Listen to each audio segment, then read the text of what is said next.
Good morning, and welcome to Redeemer Lutheran Church. I'm Pastor Gary Lodeholt. I've mentioned in Bible study here at Redeemer many times that if you want to find yourself in the Bible, simply look for what Peter does and insert your name in place of his. You'll find him strong and bold in faith one moment, and weak and vacillating the next, just like we are.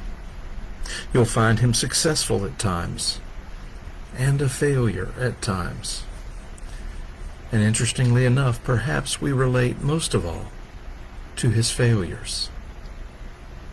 This week, because of our recent snap of cold weather, we are looking at some stories in the Bible that happened when it was cold. There's a story involving Peter that happens when it is cold, although other things surrounding and involved with this story so capture our attention that we've likely never noticed the weather. Jesus had been arrested in the Garden of Gethsemane, and the soldiers took him to the high priest's house for interrogation. Suddenly, Peter shows up, slinking into the courtyard and trying not to be noticed. What bold courage that Peter followed Jesus at such great risk that he might himself be caught and arrested. We'd like to think of ourselves like that. What timid faith in God that Peter tried not to be noticed and didn't stand up with or for Jesus.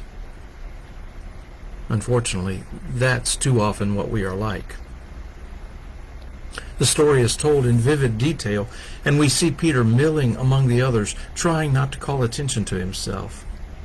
But then the Gospel of John tells some interesting details.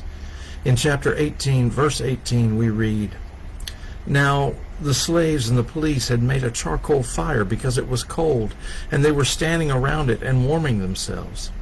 Peter was also standing with them and warming himself."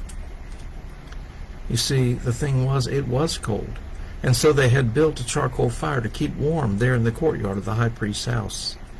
It must have been pretty cold, because even though Peter was trying to avoid detection, he moved closer to the fire to get warm, risking being closer to others and being in the light from the fire where he could be seen. And you know what happens.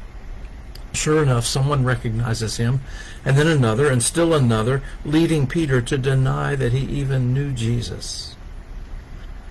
And suddenly we don't want to put our names in place of Peter's, do we?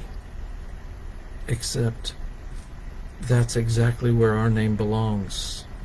When the chips are down, all too often, like Peter, we deny Jesus too. It might be when that friend tells a joke that demeans another person or a group of people, and we laugh along, too afraid to say that it was inappropriate. Or it might be when our politics is challenged by the Bible, and we cling to our politics and abandon the Bible. Or it might be when we seek to have too many things while we are surrounded by people in need. Or it might be, well, I'm sure you know I could go on and on. We are like Peter, denying Jesus over and over in countless ways. We are looking at this story because it happened when it was cold.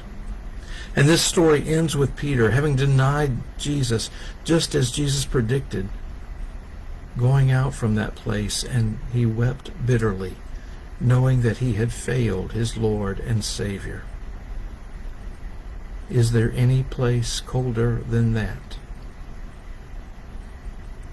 The good news is that for Peter and for us, there is the never-ending warmth of God's love.